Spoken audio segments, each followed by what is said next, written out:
सो welcome students, BCom part third. मैं doctor Sanjay Bhalla, associate professor, department of ABST, government college Bundi. आज फिर अपन management accounting का जो अपना ये चैप्टर चल रहा था, इंट्रोडक्शंस का, डेफिनेशंस का, इसके अंतर्गत पिछले क्रम को ही बढ़ाते हुए आज अपन बात करेंगे लागत लेखांकन और प्रबंध लेखांकन में अंतर क्या है। पिछले लास्ट लेक्चर में अपन ने देखा था वित्तीय लेखांकन और प्रबंध लेखांकन में अंतर।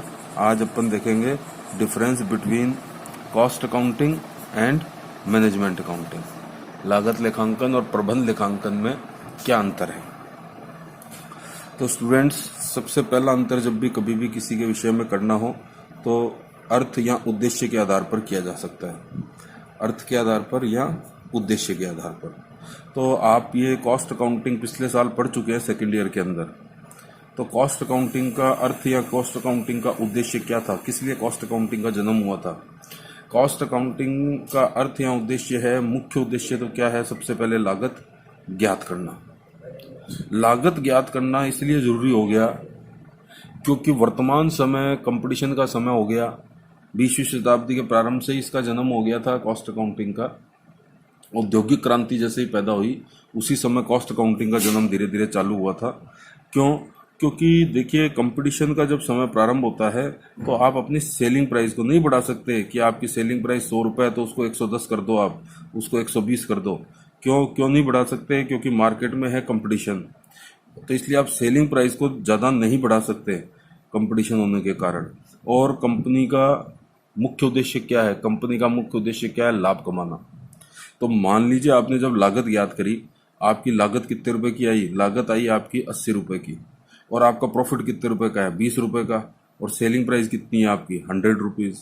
अब आप चाहते हैं कि हम तो इस प्रॉफिट को बढ़ाएं साहब, प्रॉफिट हमें तो बढ़ाना है, कंपनी का उद्देश्य है प्रॉफिट कमाना।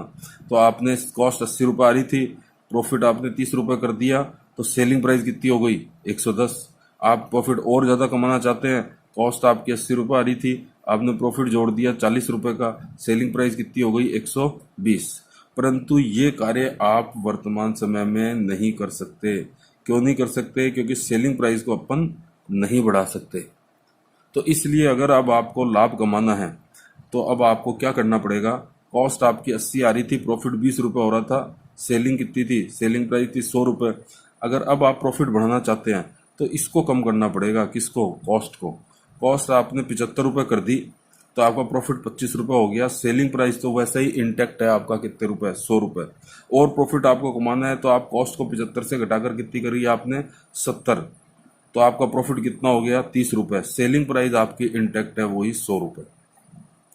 तो इसलिए कॉस्ट अकाउंटिंग का मुख्य उद्देश्य क्या हुआ? लागत ज्ञात करना, फिर लागत पर नियंत्रण करना और लागत में कमी करना।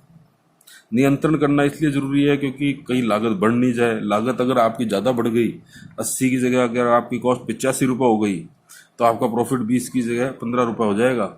इसलिए लागत ज्ञात करनी आवश्यक है सबसे पहले, फिर लागत पर नियंत्रण करना आवश्यक है और फिर लागत में कमी करना आवश्यक है।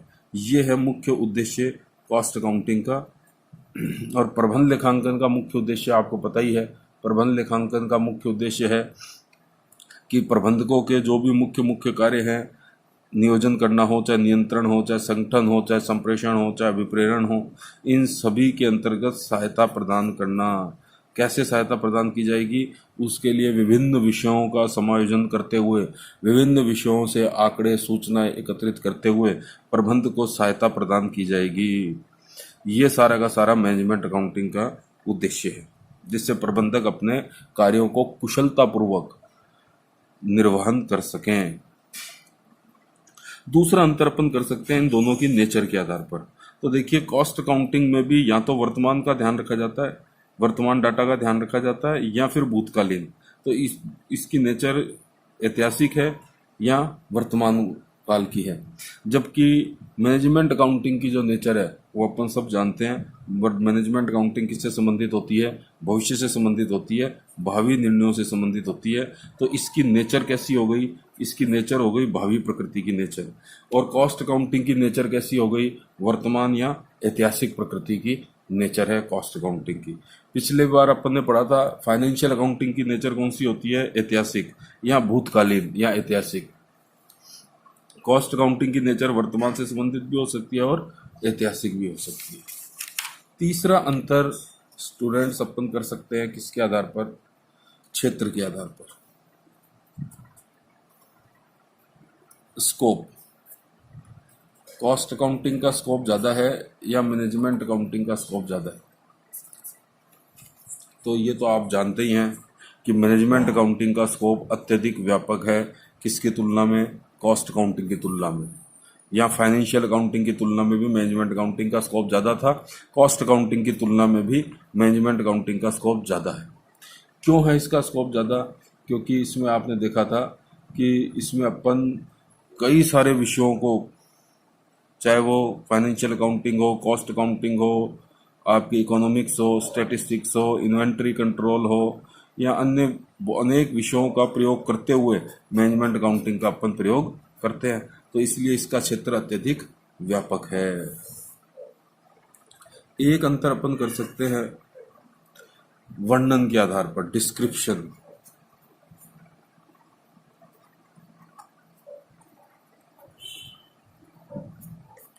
डिस्क्रिप्शन तो देखिए कॉस्ट अकाउंटिंग के अंतर्गत भी वही बात आती है, केवल कौन से लेन देनों को दर्ज किया जाता है, केवल मौद्रिक तथ्यों का विश्लेषण किया जाता है। कॉस्ट जब अपन निकालेंगे तो कौन से तथ्यों का ध्यान रखेंगे, कॉस्ट मौद्रिक का। और मैनेजमेंट अकाउंटिंग के अंतर्गत मौद्रिक और साथ में गैर मौद्रिक दोनों तथ्यों को ध्यान में रखा जाता है। ये अपनी पिछले उसमें भी बात हुई थी, फाइनेंशियल अकाउंटिंग के डिफरेंस में भी बात हुई थी। यही डिफरेंस फाइनेंशियल अकाउंटिंग के डिफरेंस करते समय भी आता है। फाइनेंशियल अकाउंटिंग में भी केवल मौद्रिक तथ्यों का ध्यान रखा जाता है, कॉस्ट अकाउंटिंग में भी केवल मौद्रिक तथ्यों का ध्यान रखा जाता है। जबकि मैनेजमेंट अकाउंटिंग में आपको पता है मौद्रिक तथ्यों का ध्यान भी रखा जाता है और गैर मौद्रिक तथ्यों का ध्यान भी रखा जाता है। गैर मौद्रिक तथ्य जैसे मैंने आपको बताए थे, कोई टेक्नोलॉजिकल चेंजेस आ गए उसका भी आप ध्यान रखोगे, कोई कर्मचारियों का ग्राहकों की अभिरुचि परिवर्तित हो गई उसका भी आप ध्यान रखोगे निर्णय लेते समय, है ना। और अन्य अन्य अनेक प्रकार के अपन ने देखे थे गैर मौद्रिक तथ्यों का ध्यान भी रखा जाता है। इसी तरीके से एक अंतर अपन कर सकते हैं इन दोनों के अंतर्गत, लेखा सिद्धांत, अकाउंटिंग प्रिंसिपल्स, और साथ में प्रारूप, फॉर्म। तो देखिए कॉस्ट अकाउंटिंग के अंतर्गत भी लेखांकन के कुछ निश्चित सिद्धांत हैं। आप पिछले साल पढ़ चुके हैं कॉस्ट अकाउंटिंग। निश्चित सिद्धांत है, कुछ निश्चित प्रारूप है, प्रारूप भी निश्चित है, सिद्धांत भी निश्चित है। लेकिन मैनेजमेंट अकाउंटिंग के अंतर्गत चूंकि प्रबंध की आवश्यकताओं का ध्यान रखा जाता है, प्रबंध की आवश्यकताओं के अनुसार सूचना एकत्रित की जाती हैं और उसके अनुसार ही निर्णय लिए जाते हैं। अतः इसमें कोई निश्चित प्रारूप नहीं है, निश्चित सिद्धांत नहीं है, क्योंकि जैसे ही प्रबंध की आवश्यकता चेंज होगी उसके हिसाब से वो अपने प्रारूप चेंज कर लेगा, अपने डिसीजन लेते समय डाटा चेंज कर लेगा, अपने सिद्धांत भी चेंज कर सकता है, वो अपने योजनाओं के हिसाब से अपने अलग अलग सिद्धांतों का प्रयोग कर सकता है। तो इसमें प्रारूप परिवर्तित होता रहता है। ये तो नहीं कह सकते कि इसमें कुछ प्रारूप ही नहीं होता, प्रारूप तो होते हैं लेकिन वो चेंज होते रहते हैं। किसके हिसाब से चेंज होते रहते हैं? प्रबंध की आवश्यकताओं के अनुसार परिवर्तित होते रहते हैं। एक अंतर अपन कर सकते हैं पक्ष के आधार पर, पार्टीज, कि कॉस्ट अकाउंटिंग के अंतर्गत मुख्य रूप से जो लागत लेखांकन है उसका जो प्रयोग किया जाता है वो कौन से पक्षकारों के लिए किया जाता है? आंतरिक पक्षकारों के लिए भी किया जाता है और बाह्य पक्षकारों के लिए भी किया जाता है। दोनों पक्षों के लिए ही इसका उपयोग या प्रयोग किया जाता है। लेकिन मैनेजमेंट अकाउंटिंग का आप जानते हैं मुख्य रूप से इसका प्रयोग या उपयोग किसके लिए किया जाता है? आंतरिक पक्षकारों के लिए किया जाता है। मैनेजमेंट कौन सा पक्षकार होता है कंपनी के लिए? आंतरिक पक्षकार है, उसी के लिए इसका मुख्य रूप से प्रयोग किया जाता है। तो इस प्रकार से अपन ने देखा कि इसमें बहुत सारे एक अंतर चलिए और अपन कर सकते हैं विकास के आधार पर, डेवलपमेंट के आधार पर।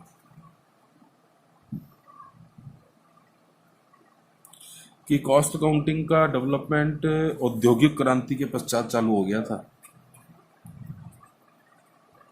औद्योगिक क्रांति के बाद इसका प्रयोग चालू होने लग गया था, यानी कि 20वीं शताब्दी के प्रारंभ में ही इसका प्रयोग चालू हो गया था। जबकि ये जो है ये केवल कुछ दशक पुराना ही है।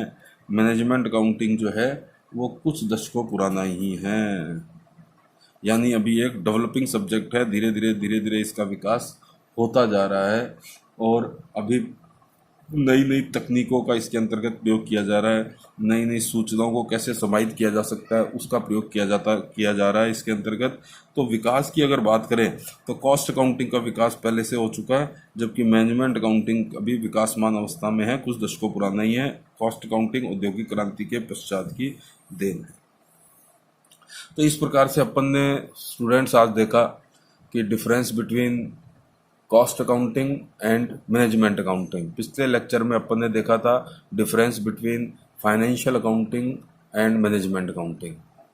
अब इनके अंतर के पश्चात एक पॉइंट और बचता है। इसके अंतर्गत एक पॉइंट ये बचता है कि जब मैनेजमेंट अकाउंटिंग इतना प्रभावशाली विषय है, इतना उपयोगी विषय है, भविष्यकालीन है, अनेक विषयों को समाहित करता हुआ प्रबंध को सहायता प्रदान करता है, तो क्या इस विषय के अंतर्गत कुछ कमियां भी हैं या सारे इसमें लाभ ही लाभ हैं? तो निश्चित रूप से हर विषय के अंतर्गत कुछ कमियां अवश्य होती हैं। तो मैनेजमेंट अकाउंटिंग की मुख्य कमियां क्या हो सकती हैं, अगले लेक्चर के अंदर अपन उन कमियों की बात करेंगे और उसके पश्चात अपन नया चैप्टर चालू करेंगे स्टूडेंट्स, इंटरनल कंट्रोल, कंपनियों का आंतरिक नियंत्रण। बहुत इंपॉर्टेंट चैप्टर है, एग्जाम में उसमें प्रैक्टिकल क्वेश्चन आता है, एंट्रीज करनी पड़ती हैं। अब आप उस चैप्टर को अपन स्टार्ट करेंगे इसके पश्चात। So thank you very much students.